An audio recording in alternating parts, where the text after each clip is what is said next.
On Friday afternoon, Beverly Crawford's massage parlor emptied out. The last patient had left, leaving behind a faint smell of sports rub and a crumpled sheet on the couch. It had been a busy day. Beverly had seen 12 people since 8 in the morning. The last one was an elderly professor from the local university who suffered from chronic osteoarthritis.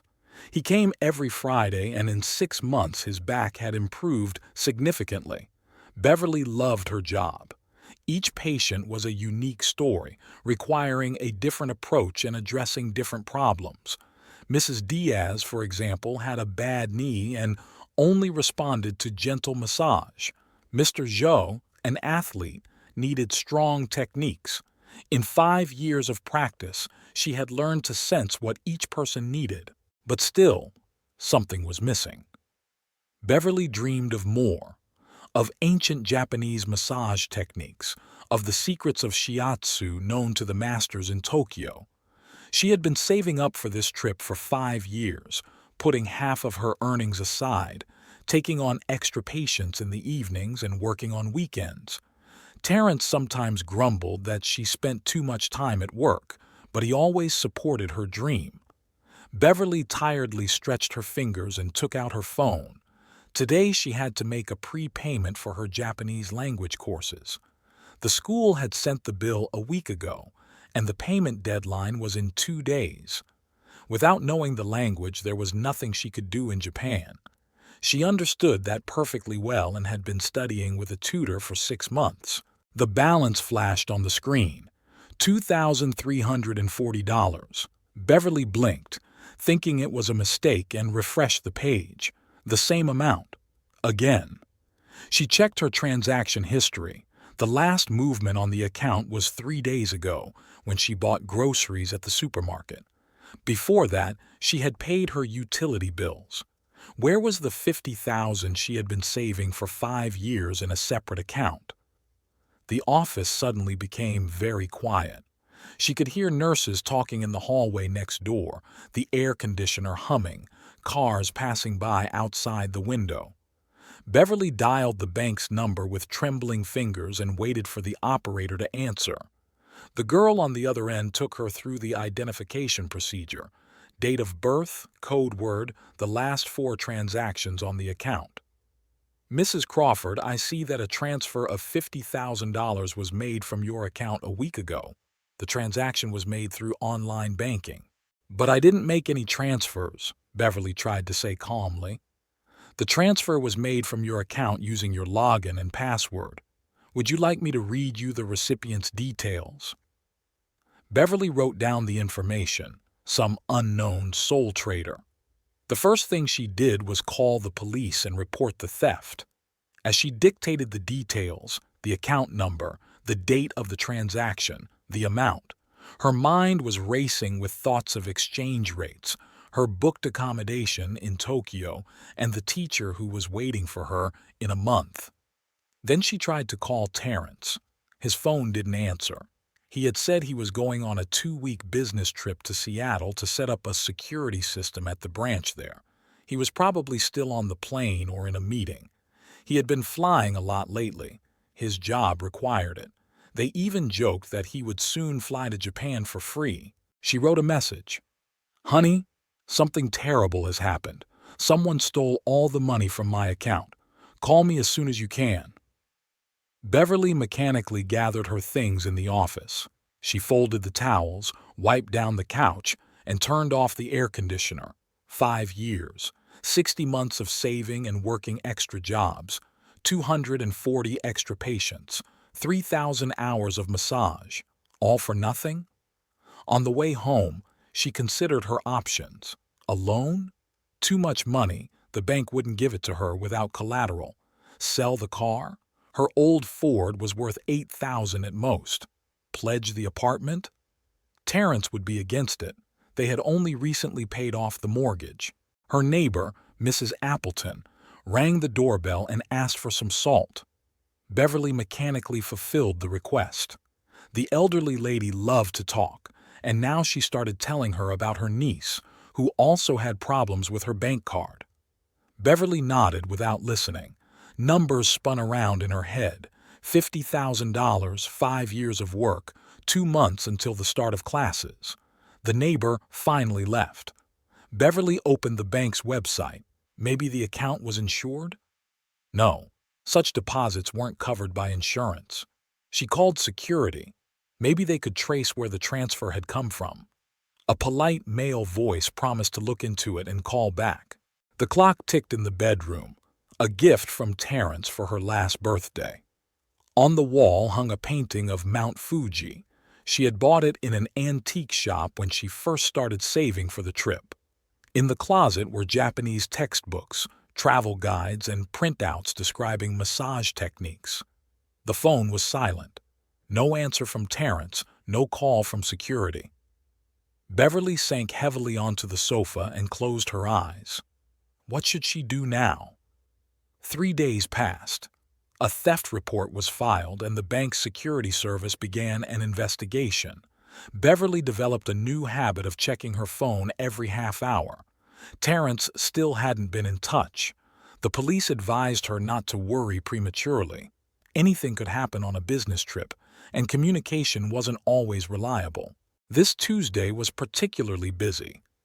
Beverly had been working since 8 in the morning, trying to distract herself from her worrying thoughts. The last customer to sign up was a newcomer, a young woman complaining of neck pain. While Beverly was preparing the office, she scrolled through her phone.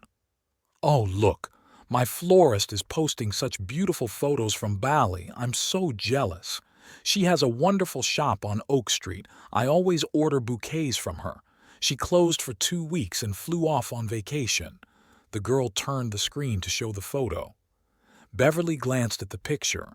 A young blonde in a straw hat was posing against the backdrop of the ocean. Beautiful. Behind her were deck chairs and a man in a blue shirt turned in profile. Something familiar flashed across his features, but Beverly didn't think much of it. "What's the name of the shop?" she asked, straightening the sheet on the couch. "Precious Petals," the girl replied. "The owner's name is Marilyn Sloan. She's so nice, always gives advice on which flowers to choose. I wrote under her photo that I was jealous, and she replied that it was her first real vacation in 3 years. Beverly nodded and began the massage. The measured, familiar movements were soothing, but her thoughts kept returning to the missing money. Maybe she should take out a loan after all, or sell her car.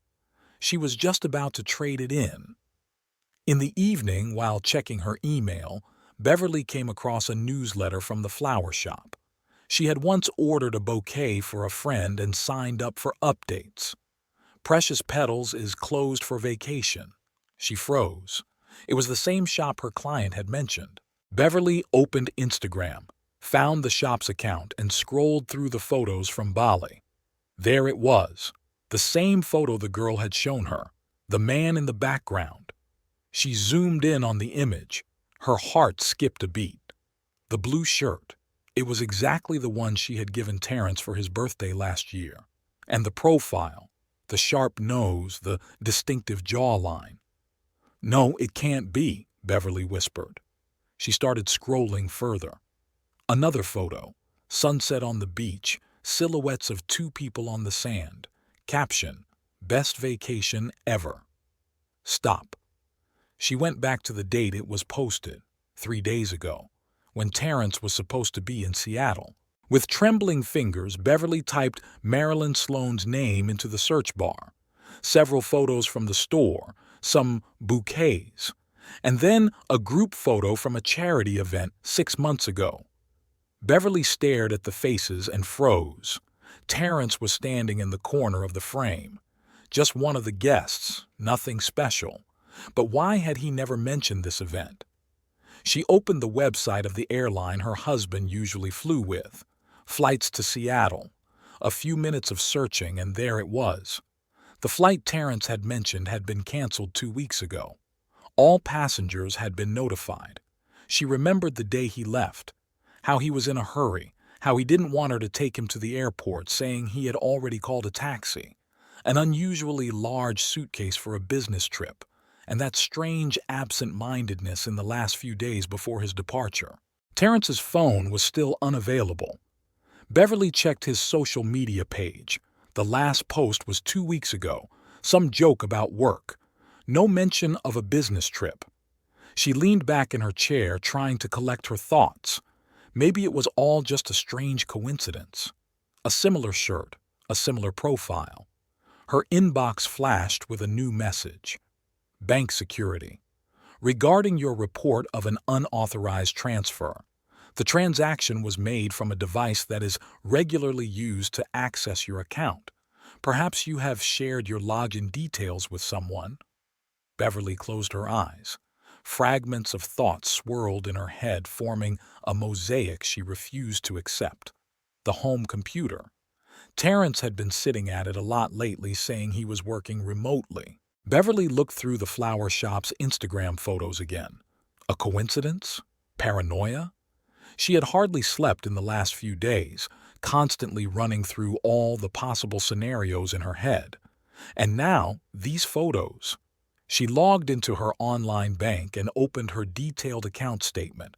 Maybe there would be some clues there. The last month, details of all transactions. There it was, a transfer to the account of a sole proprietor. And strangely, there was a check mark next to "Do Not Send Notification." Beverly never turned off transfer notifications. It was an important part of keeping track of her account. Scrolling further down the statement, she froze. On the same day, from the same device, a couple of airline tickets had been purchased. Air Asia, destination, Denpasar, Bali. The total amount was $8,000. Business class tickets, round trip. Beverly opened her account history. The login had been made from her home computer, then the notification settings had been changed, followed by a series of payments. She scrolled up the page, checking earlier entries. A week earlier, someone had changed the password to her personal account, also from her home computer.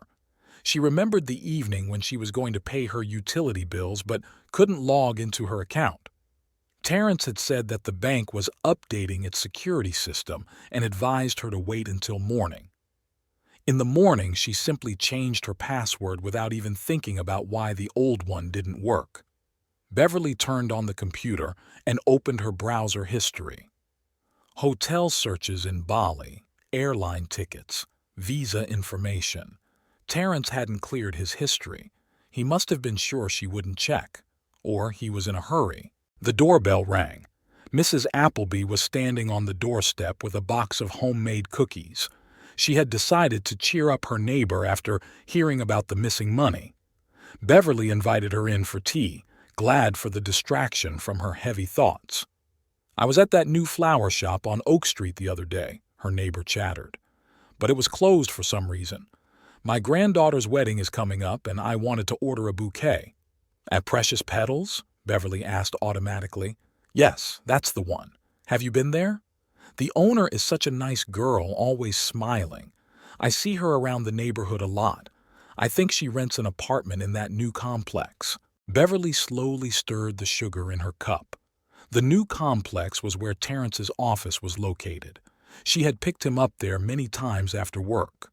Just a coincidence? But then why had he never mentioned that a flower shop had opened next door? Terrence knew how much she loved flowers. After seeing her neighbor out, Beverly sat down at the computer again. She opened the Air Asia website and found the tickets. A flight to Denpasar via Singapore. Under passengers were Terrence Crawford and Marilyn Sloan. Service class, business. Departure date, last Wednesday, the 9th. Payment, from her account, with notifications disabled. She checked her email. There should have been a booking confirmation. Nothing. Apparently, a different email address had been used when purchasing the tickets. But there was a saved shopping list in her duty-free website basket. Perfume, sunscreen, a swimsuit. Terrence had prepared well for the trip. Her thoughts were confused. So while she was saving up for her education, her husband was planning to steal the money? He calmly chose tickets, booked a hotel, bought gifts for his mistress. Beverly rubbed her temples. She couldn't wrap her head around it. How could he betray her trust like that? Her phone buzzed quietly. A message from the bank had arrived. The security service confirmed that a series of authorized payments had been made from her account. There were no grounds for canceling the transactions. Beverly filed a report with the police, but they were unlikely to help since the transfer had been made from her account on her home computer. Maybe it was all a mistake after all? Maybe there was some other explanation? Beverly opened her account statement again, staring at the transaction lines. The transfer, the disabled notifications, followed by the purchase of airline tickets, all from her home computer. She stood up and paced around the room, trying to make sense of what was happening. 15 years of marriage. All these years she had been sure she knew her husband. And now it turned out that she had been living with a man capable not only of cheating on her, but also of stealing from her. Throwing on her coat, Beverly drove to her mother-in-law's house. Maybe Eunice knew something? After all, she was often on the phone with her son. On the way, unwelcome thoughts crept into her head. Terrence bringing Marilyn breakfast in bed tomorrow, them walking along the beach, holding hands. The same gestures, the same smiles that had once been meant only for her. Beverly shook her head. This wasn't the time for that. First, she had to figure everything out. Beverly parked at her mother-in-law's house. Her hands were shaking as she took the keys out of the ignition. Inside, she felt sick at the thought of telling Eunice about her son's betrayal. Eunice was tending to the roses in the garden, but when she saw her daughter-in-law, she put down the shears and hurried to the porch. "Beverly, what a surprise! Come on in, I was just about to have tea." The kitchen was as it always was, cozy, clean, and smelling of fresh baking. Beverly sank heavily into a chair. Uni was bustling about the stove, getting out cups. "Uni, I need to talk to you. I don't even know how to say this." Beverly took a deep breath. "Terrence. He's not in Seattle. He's in Bali, with another woman." Eunice froze with the teapot in her hands. For a moment, the kitchen was silent. "He stole my money, everything I had saved for school, and he bought tickets with it. Can you imagine? I don't know what to do." "Sweetie." Eunice put down the teapot. "Why are you getting so upset? He probably just what? Flew off with his mistress using my money? I saw the photos, I saw the tickets and their names." "Oh, come on." Eunice waved her hand dismissively, suddenly irritated. "So he spent your money. Marilyn has been dreaming about Bali for a long time, and her shop isn't doing very well this year." Beverly froze. Her ears rang. "What?" Uni stopped, realizing she had said too much. Something like fear flashed across her face, but it was immediately replaced by haughtiness. "Well, now you know. So what? Maybe it's for the best." Beverly slowly stood up. Everything was spinning before her eyes. "You knew? All this time you knew? What's the big deal? I can see how my son is suffering. You're always at work, saving your money." "How long?" was all Beverly could manage to say. 6 months. I introduced them at a charity event. It was obvious right away that they were meant for each other, and you didn't even notice that your husband had changed." Beverly turned silently and walked to her car. 6 months. All this time, her mother-in-law had known, covered for them, maybe even helped plan the theft. And she really hadn't noticed anything. She had been working, saving money, making plans. On the way home, Beverly stopped at a wine shop. 2 bottles of dry red. She and Terrence used to love that. At home, she took out a glass and turned on the music. The first sip, and the tears finally broke through. She cried about the lost trust, the shattered dreams, the 15 years that turned out to be a lie. About how stupid she had looked all this time in her mother-in-law's eyes. About her blindness and naivety. The second bottle was finished well after midnight. Beverly lay on the sofa, staring at the ceiling. For some reason, she remembered their honeymoon, their happy smiles, the lyrics of the song they danced to at their wedding. Her phone beeped. Another photo from the store's Instagram account. Beverly didn't even bother to look. The morning greeted her with a headache and a strange feeling of emptiness. It was as if all the pain had drained away with her tears, leaving only fatigue and a sense of detachment. Beverly took a shower and drank some strong coffee. Her first client was due at 10. Life goes on, no matter what. Looking in the mirror, she suddenly realized that the worst was behind her. Yes, she had been betrayed by those closest to her. Yes, the money she had saved for so long had been stolen. But now at least everything was falling into place. Her husband's strange behavior and her mother-in-law's transparent hints that she should pay more attention to her family. Beverly took a pill for her headache. Well, she knew everything now. Now she had to decide what to do next. Beverly spent several days in a fog. At work, she mechanically performed her usual movements: rubbing, kneading, gentle pressure. She tried to focus on her patients, but her thoughts kept returning to the conversation with her mother-in-law, to that condescending tone, to the casually thrown "big deal, you spent your money." Every evening, as she closed her office, she replayed their conversation in her head. Uni didn't even try to hide her contempt for herself, for her work, and for her dreams. Marilyn has long dreamed of Bali. How touching, caring about other people's dreams. But no one thought about her daughter-in-law's dreams. On Friday, the last client was the same professor with osteochondrosis. Usually, their sessions were spent in leisurely conversations about art and philosophy. The old man had traveled extensively in Asia and enjoyed sharing his impressions. But today, Beverly worked in silence, afraid to reveal her state of mind. Her hands instinctively found the problem areas and kneaded the stiff muscles, while a plan gradually formed in her head. After closing the office, she did not go home, but to the shopping center where the tax office was located. On the way, she recalled everything she knew about her mother-in-law's financial affairs. In 15 years in a family, you can learn a lot, especially if you are considered not smart enough to suspect anything.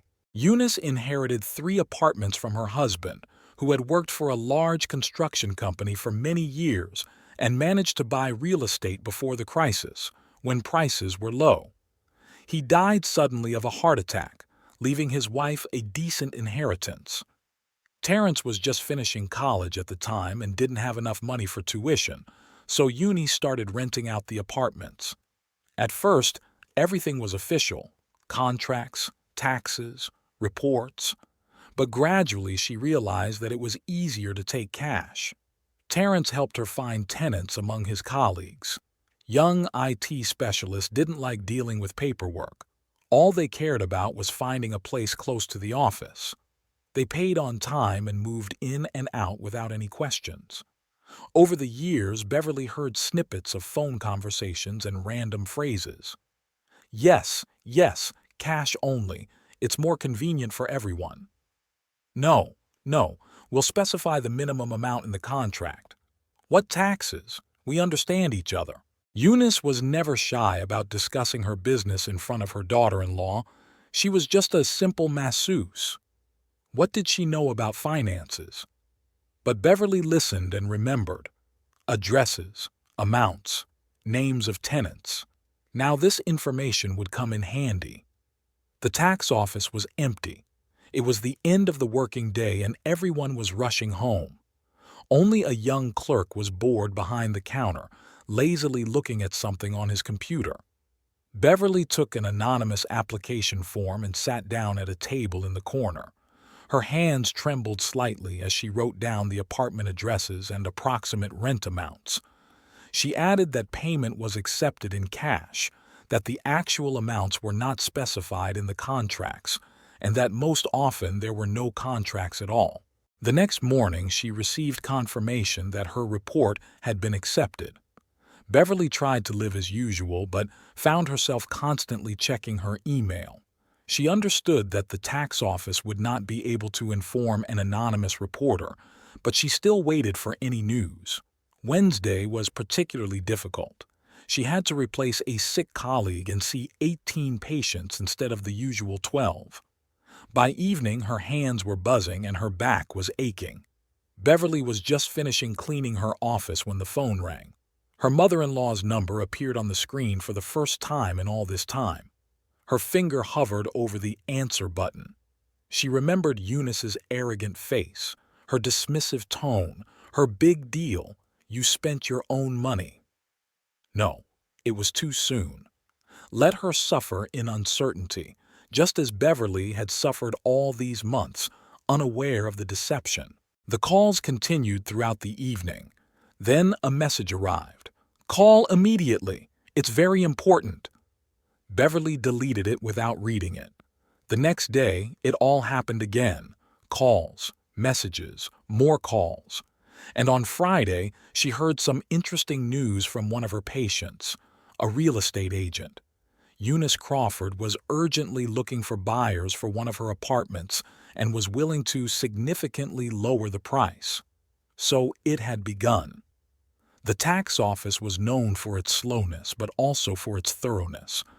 They would dig up documents from several years ago and check every little detail, rental agreements if there were any, utility bills, meter readings. They would find the actual residents and question them, and then they would send a bill for all those years of unpaid taxes, penalties, fines. In the evening, Beverly stopped by the supermarket. The refrigerator was completely empty, and food at home helped her cope with her anxiety. In the next aisle, she caught a glimpse of a familiar light-colored raincoat. It was Eunice herself. Beverly quickly turned to another aisle, pretending to study the ingredients of breakfast cereal. She stole a glance at her mother-in-law mechanically putting some groceries into her basket. She looked haggard with dark circles under her eyes, not like a week ago when she had so condescendingly dismissed someone else's grief. Well, let her feel what it's like when your whole world comes crashing down, when the ground disappears from under your feet, when you realize that you've lived wrong for years and now you have to pay the price. For everything. For despising a simple masseuse, for supporting her son in stealing money, for years of hiding income from the government. Eunice moved slowly between the rows, occasionally taking out her phone, probably trying to call her son again. Terrence didn't answer her either, probably turning off his phone to escape his mother's hysterics. Beverly smiled wryly at how easily family ties built on lies and arrogance could be destroyed. In Uni's basket were some calming herbs, cheap tea instead of the usual expensive kind, and plain pasta. Apparently, their financial situation had really taken a turn for the worse. They would have to get used to economizing. Beverly caught herself feeling a strange satisfaction at this picture. The phone in her pocket vibrated again. Her mother-in-law clearly had no intention of giving up. Beverly dismissed the call without looking. What did Uni want to talk about? Certainly not to apologize. Her pride would never allow it. Most likely, she would try to pressure and threaten her. Maybe she even guessed where the audit had come from. Beverly paid and walked out to the parking lot. In the rearview mirror, she caught a glimpse of her mother-in-law standing at the store entrance, pressing her phone to her ear. She was probably trying to call her son again. Well, she would have to get used to her new life, without the income from 3 apartments, without the opportunity to boss her daughter-in-law around, without the familiar feeling of superiority. At home, Beverly made some tea and sat down to check her schedule for the next day. Work helped her not to think about what she had done. Although no, she hadn't done anything wrong. She had simply informed the tax authorities about a violation of the law, about something that had been going on for years, in full view of everyone. And if Eunice now had to pay the bills, well, she had chosen that path herself, just like her son, who had stolen other people's money. The phone rang again. Beverly didn't even look at the screen.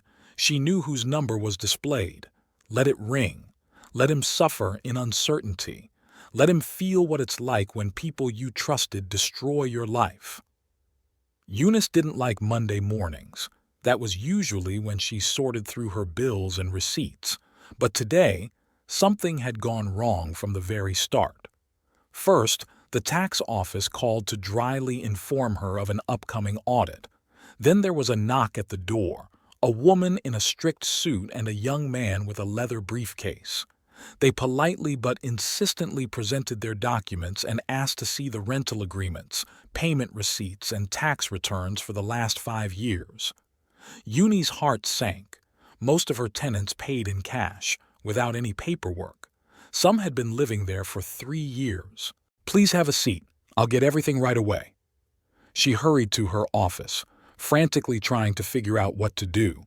In the closet were old folders with documents, apartment purchase agreements, her husband's will, some receipts, but nothing that these people were asking for.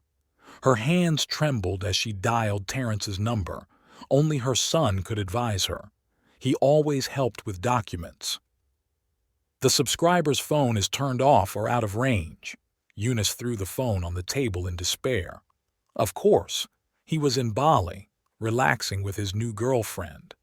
And she was the one who had persuaded him to go, thinking it would be better that way. She had convinced him that Beverly wouldn't notice the money was missing until they returned. Beverly. The thought made Uni freeze. What if... No, it couldn't be. Although...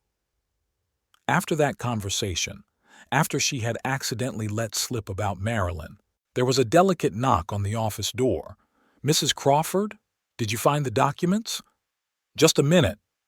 She grabbed the phone again and dialed the tenant's number. Silence. The second number was busy.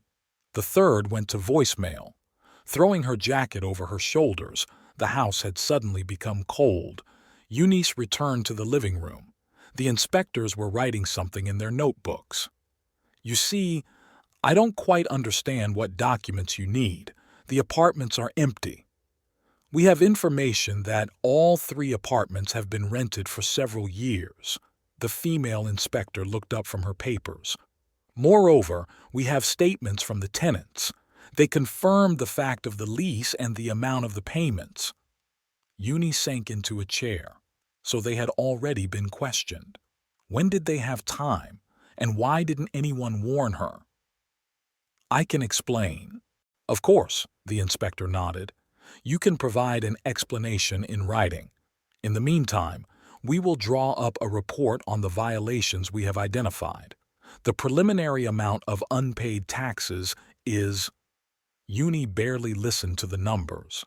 She dialed her son's number again. In 15 years, this was the first time he hadn't answered her call in a time of need. The inspectors left 2 hours later, leaving behind an impressive stack of papers and a summons to appear at the tax office in a week.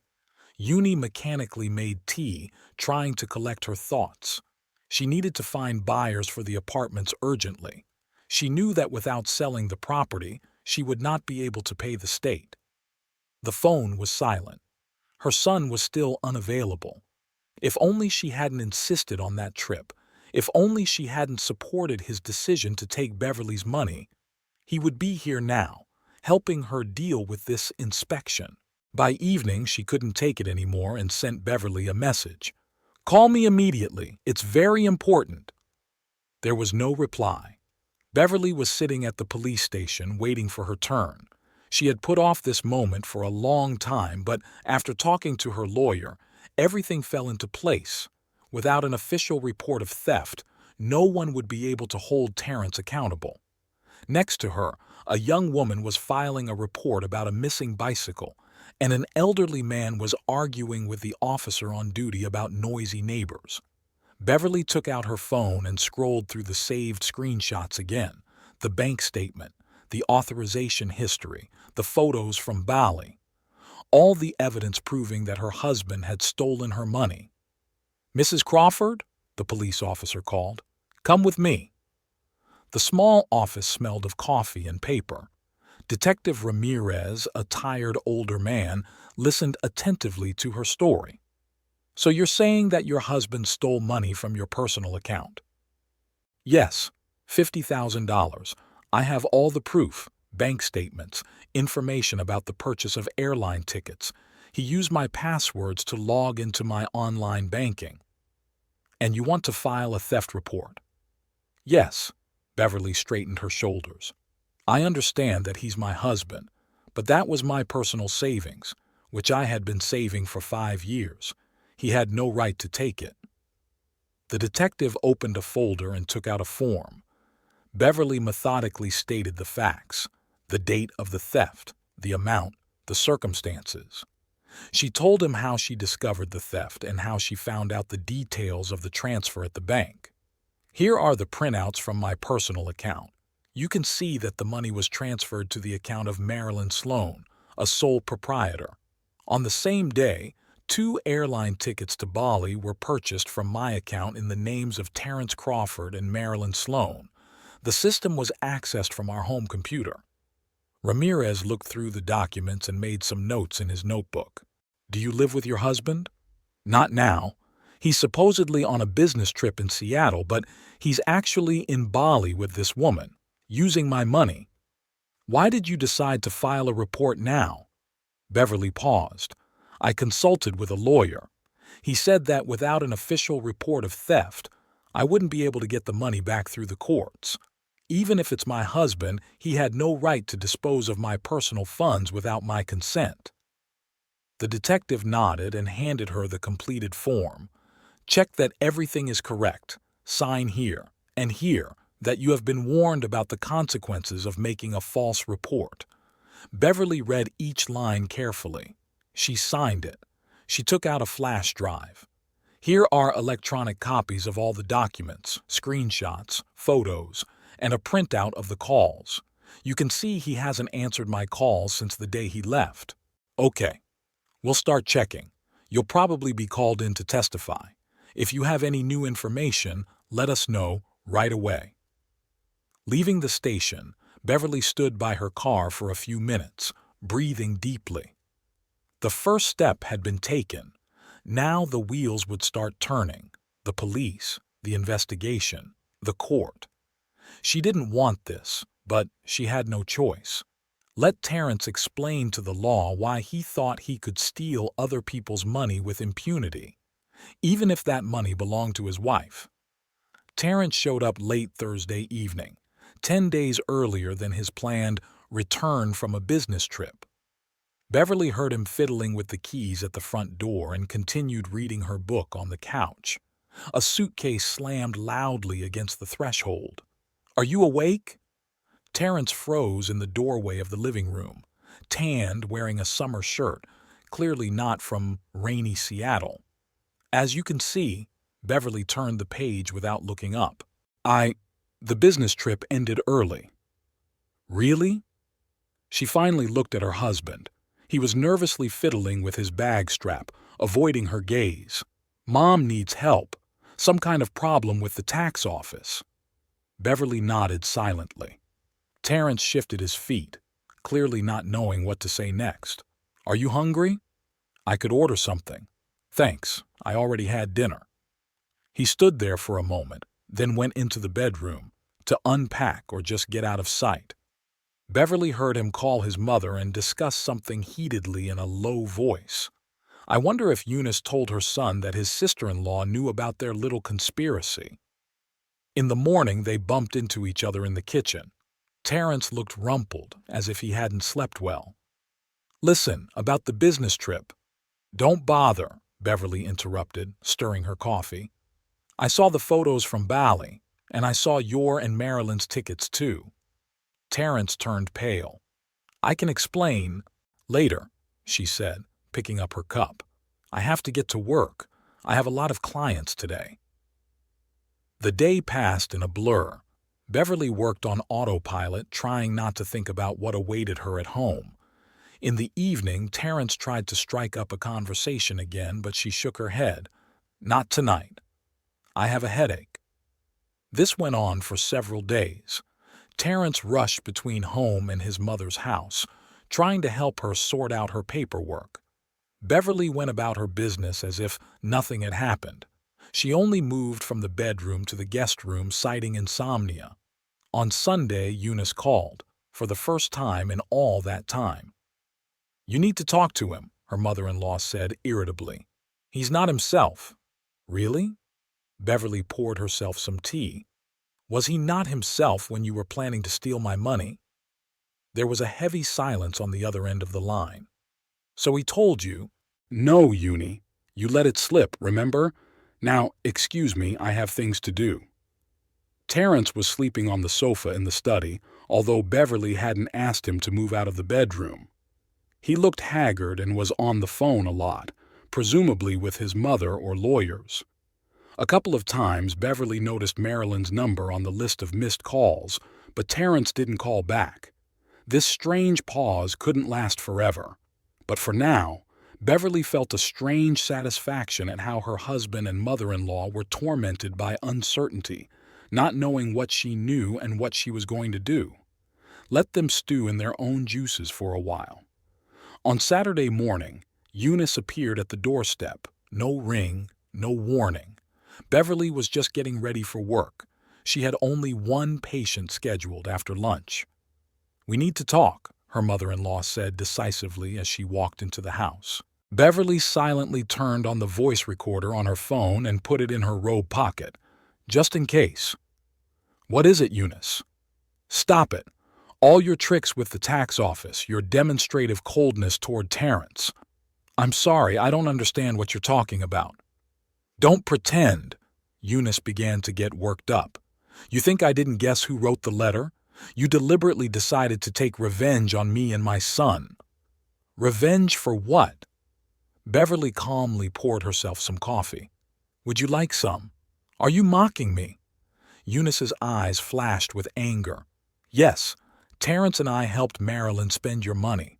Yes, I knew about their affair. So what? He had a right to be happy. A right to happiness at someone else's expense. So what? It's only $50,000. You were going to spend it on your stupid courses anyway. So you helped plan the theft of my money? Of course, Eunice was almost shouting. I suggested using your online banking password, which Terrence had seen. I advised you to turn off the notifications, and you know what?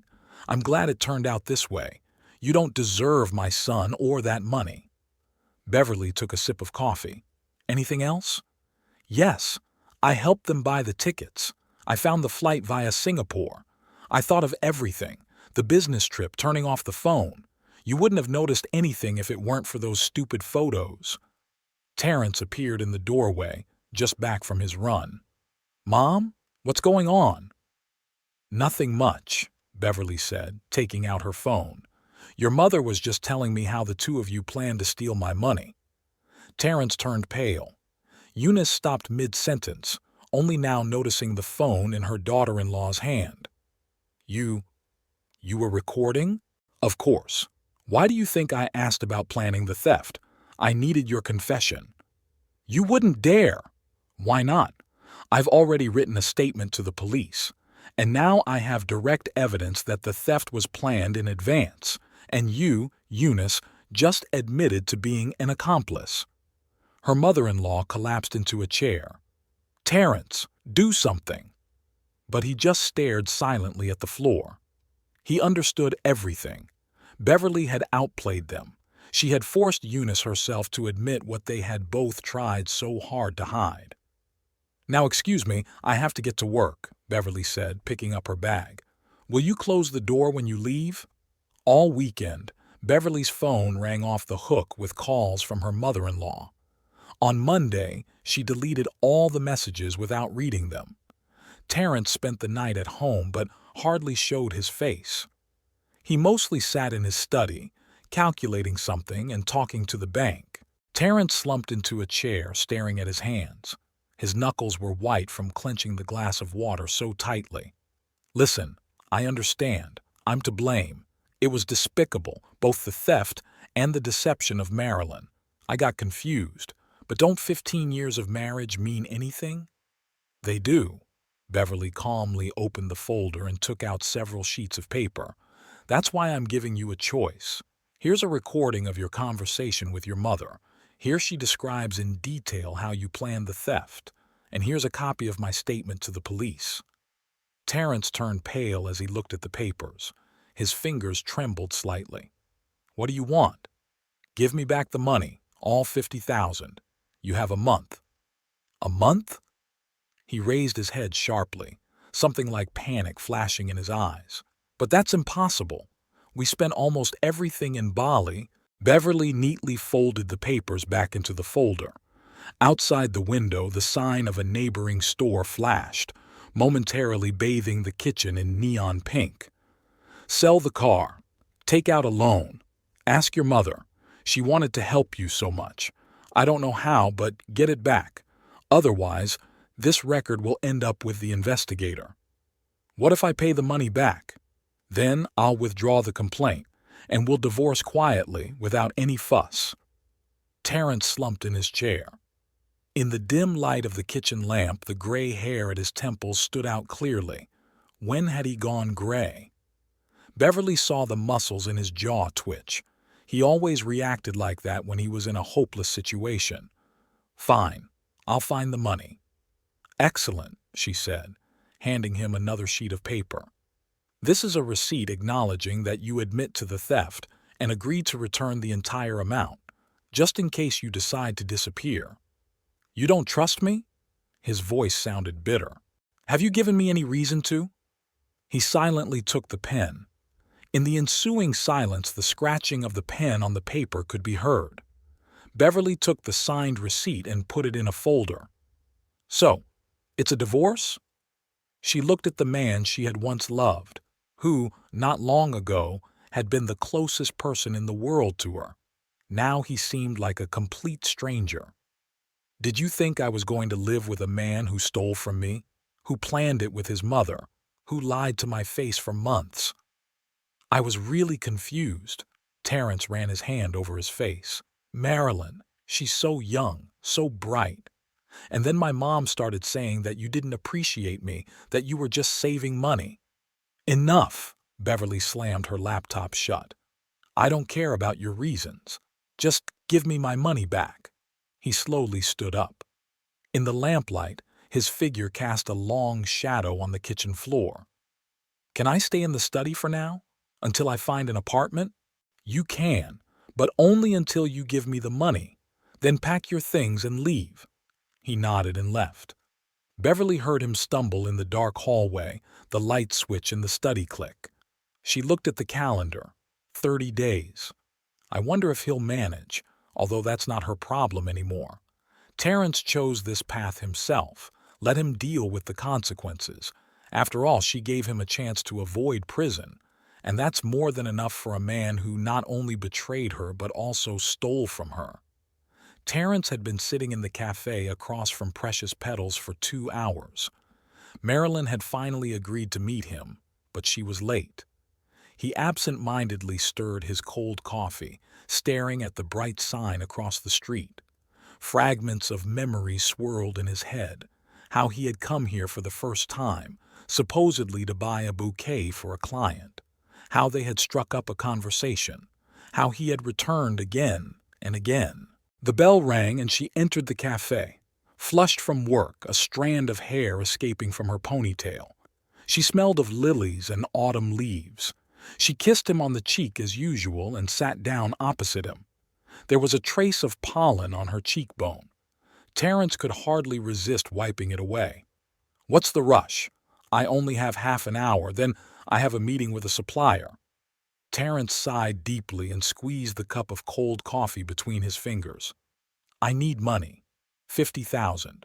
Urgently." Marilyn raised her eyebrows in surprise, mechanically adjusting a stray strand of hair. Students at the next table laughed loudly, but she didn't seem to hear them. "Why all of a sudden? Did something happen?" "Yes, and I really need your help." "Terrence, you know I'm having problems with the store," she said, spreading her hands helplessly. The bracelet he had given her in Bali jingled on her wrist. "All my money is tied up in merchandise and I'm barely keeping up with the rent." "I know, but this is very important. You understand?" He hesitated, staring at the pattern on the tablecloth. The moment he had been dreading. "Remember the money for our trip to Bali?" "Of course." Her face lit up. You said it was your savings. We had such a wonderful vacation." The sun shone through the window, creating a halo around her hair. Terrence closed his eyes for a moment. "It wasn't my money. I stole it. From my wife."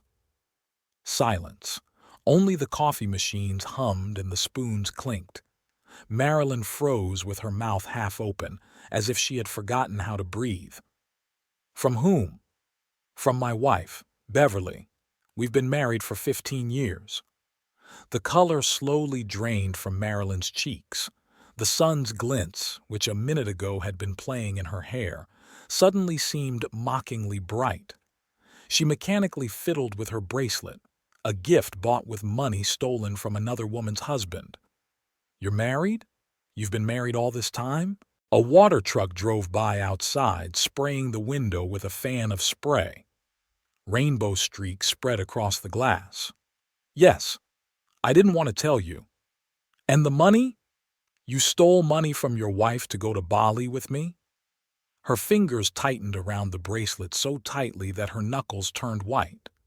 Terrence nodded silently. His throat was dry. He reached for his cup, but the coffee had gone cold. Marilyn sat very straight, as if she had swallowed a stick. A speck of pollen was still visible on her cheekbone, so homely, so cozy. Now it seemed out of place, like their whole story. "God, you used me to spend stolen money?" Her voice dropped to a whisper. "And I thought we were serious. I made plans. I'm such a fool." The bracelet finally gave way and fell onto the table with a soft clink. Marilyn didn't even notice. "Listen, I can explain." "What can you explain?" She spoke more and more quietly, but each word hit like a slap. "What have you been feeding me for 6 months? That I was just a mistress without even knowing it?" "Marilyn, and now what? Your wife found out and wants her money back?" "She filed a police report." The word scratched his throat. "I have a month to pay back the whole amount. Otherwise jail." Marilyn finished the sentence herself. Tears welled up in her eyes, but she held on. "And you want me to lend you the money you stole and spent on me?" Terrence watched her eyelashes tremble. How a treacherous wet trail spread across her cheek, washing away the pollen. How her fingers crumpled the napkin, a new habit. She hadn't done that before. "You know what?" Marilyn stood up abruptly, almost knocking over the chair. She took a breath, as if to say something, but changed her mind. She grabbed her bag and ran out of the cafe, leaving her forgotten bracelet on the table. Terrence saw her through the window as she ran to the store and disappeared behind the door. A minute later, a "closed" sign appeared in the window, and then the blinds were abruptly lowered. He slowly finished his cold coffee. He turned the bracelet over in his hands. Cheap jewelry from a market in Bali. She had been so happy with this trinket. The waitress brought the bill, but he sat there for a long time, staring at the lowered blinds across the street. Uni was sitting in the tax inspector's office, hunched over a thick folder of documents. The room was stuffy, the air conditioner humming loudly somewhere under the ceiling. On the table in front of her lay a fine notice, an impressive sum for 5 years of unpaid taxes on income from apartment rentals. Inspector Clark, a dry woman with thin-rimmed glasses, methodically flipped through the pages of the report. "So, you've been receiving rent in cash all these years," she said in an even, emotionless tone. "And you haven't filed any income tax returns?" I thought that if the amount was small, it's quite a substantial amount over 5 years." Clark tapped the final figure with her pen. "Plus late fees, plus penalties for concealing income. You have 30 days to pay voluntarily." Eunice took out a handkerchief and wiped her damp forehead. 30 days, the same amount of time her son had to return the stolen money. Apparently, it was some kind of magic number for paying for sins. "What if I can't find that kind of money?" "Then we'll seize your property, including those apartments." Someone was talking loudly and laughing in the hallway. Eunice grimaced. How could anyone laugh on a day like this? When she got home, the first thing she did was call the realtor. He was delighted. A buyer had just appeared for the apartment in the center, ready to make a down payment tomorrow. Of course, the price was below market value, but the deal would be quick. Uni agreed without haggling. What was there to haggle about when the tax office was breathing down her neck? She sat down to look through the documents for the apartment. The title deed, the technical passport, old receipts. A photograph fell out from between the papers. She and her husband on the balcony of that very apartment, so young and happy. He had been so happy then that he had been able to buy them a home in a good neighborhood. We had to terminate the lease with the current tenants early. They didn't argue. They probably realized it was better not to mess with the tax office. They packed their things in 3 days and didn't even ask for compensation. Terrence stopped by to help with the paperwork. He looked haggard and sleep-deprived. Clearly he was going through a rough patch, too. "How are things with Beverly?" asked Eunice, sorting through the papers. "Nothing. She's silent. She just writes down how many days are left on the calendar every day." "And what about your flower girl, Marilyn?" Terrence grimaced. "I don't want to talk about it." They sat over the documents until evening. Eunice still couldn't believe that they had to sell the apartment that she and her husband had bought for a comfortable retirement, and there were 2 more. Now they would have to pay taxes on those 2, draw up contracts as required. A week later, the deal was closed. Eunice took the money to the tax office and managed to pay off most of the penalty. The rest would have to be paid from the money that would come in from renting out the other apartments, officially with contracts and declarations. On her way home, she bought a newspaper with real estate ads. Out of habit, she began to look at the rental prices and immediately stopped herself. No, enough. She had played at being an entrepreneur.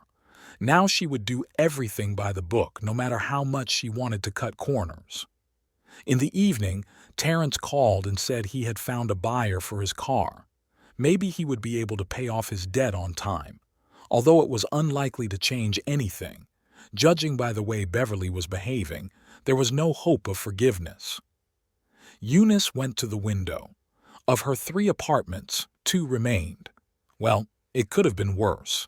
They could have taken everything. I guess that's what they call paying your bills. Terrence sat in the bank, waiting for a decision on his loan. This was the 4th bank in 2 weeks. The previous ones had turned him down. The first didn't even consider his application when it found out about his recent mortgage. The second offered a ridiculous amount at an insane interest rate. The third demanded collateral, which Terrence no longer had. In his pocket was the contract for the sale of his car, the only thing he had managed to do in the last few days. The dealer clicked his tongue for a long time, examining the scratches on the bumper and the scuffs in the interior, but in the end agreed to $12,000. That was a quarter of his debt to Beverly, and that was bread. The waiting room was stuffy. The air conditioner hummed loudly but didn't provide any relief. Next to him, a woman was talking indignantly on the phone about a late payment. Terrence shuddered involuntarily. Soon he would have to pay off his loan if it was approved.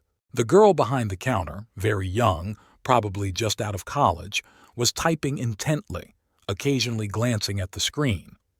Terrence remembered how he used to check the security of banking systems, how he explained to customers about secure passwords and 2-factor authentication, and then he went and stole money from someone else's account. "Unfortunately, the maximum amount we can approve for you is $15,000. The girl handed him a piece of paper with the calculations. Terrence exhaled slowly. With the sale of the car, he would have 27. 50 was still a long way off, and time was running out. Half the deadline had already passed. He remembered how Beverly silently marked the days on the calendar, counting down to the deadline. Terrence sank into a chair. His head was buzzing from endless conversations with banks, realtors, and car dealers. All these days he had been living in a fog. Work, looking for money, more work. He tried to take on extra projects at the office, but payday was still far away, and even that wouldn't save the situation. He hardly ever went home. Seeing Beverly's cold calm was more than he could bear. She didn't yell or reproach him. She just pretended he didn't exist. She ate at different times, slept in the guest room, and didn't respond when he tried to talk to her. "We can sell the apartment for $35," said Uni, taking out a folder with documents. "I know a real estate agent who promised to find a buyer in a week if we lower the price. Together with your money, it will be just enough." "What about you? You'll only have one apartment left." "I'll survive. The main thing is to pay off Beverly." There was no longer any indulgence in her mother's voice when she spoke of her daughter-in-law. Something had broken in her after the visit from the tax office, after the sale of the first apartment, after the whole story with the theft. The deal was finalized in 5 days. The realtor was in a hurry. The buyer could change his mind at any moment. Terrence gathered all the money, from selling his car, a loan, his mother's money. He put it in an envelope, $50,000 exactly. Beverly was at home, sitting in the kitchen checking the mail. She didn't even turn around when he came in. There were some brochures on the table, about courses in Japan, he thought, so she hadn't changed her mind about leaving. "Here," Terrence put the envelope on the table. "All the money. You can check it." She calmly counted the bills. Her fingers, beautiful, strong masseuse's fingers, deftly sorted through the banknotes. He had once loved those hands. "Did you sell the car?"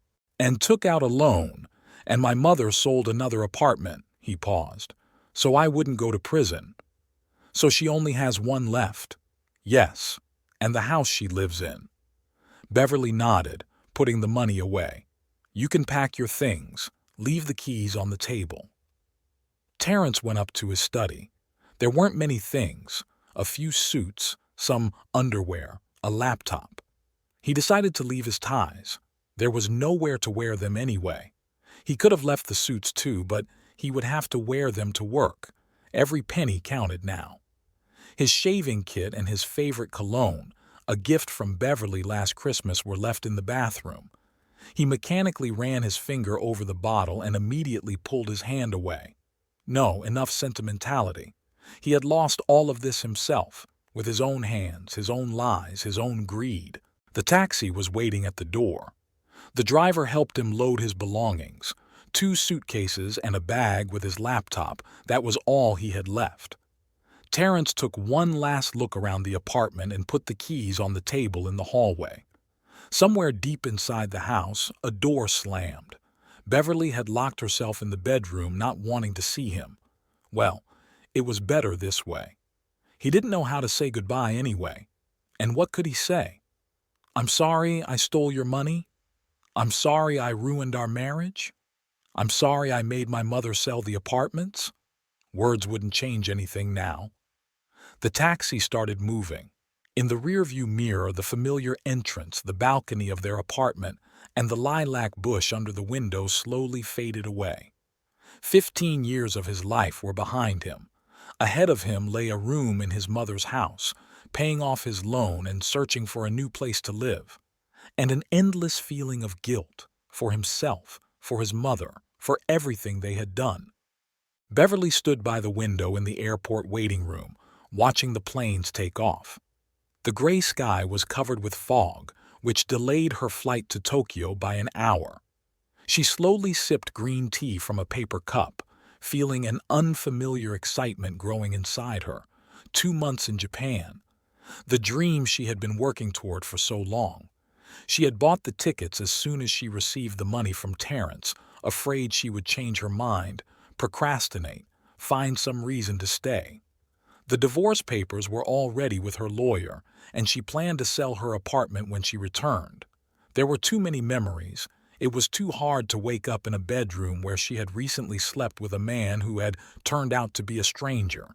In her bag was a Japanese textbook with dog-eared pages. She had been repeating simple phrases every evening. Next to it were letters from her teacher, Yamamoto, written in neat handwriting on thick paper. He promised to help her not only with massage, but also with the language. All lessons would be conducted in Japanese. The fog outside the window gradually dissipated. Beverly watched as workers in bright vests bustled about on the runway, and another plane slowly taxied to the starting line. Somewhere in the city, a new day was dawning. Terrence was getting ready for work at his mother's house, hurriedly gulping down his coffee. Now he had to spend almost all his time at the office. He had to pay off the loan, and he and Eunice had no other sources of income except his salary and the rent from their one remaining apartment. The loudspeaker finally announced that her flight was ready for boarding. Beverly adjusted her bag on her shoulder and threw away the empty cup. Her phone vibrated in her pocket. It was probably her friend calling to wish her a safe trip, but Beverly didn't answer.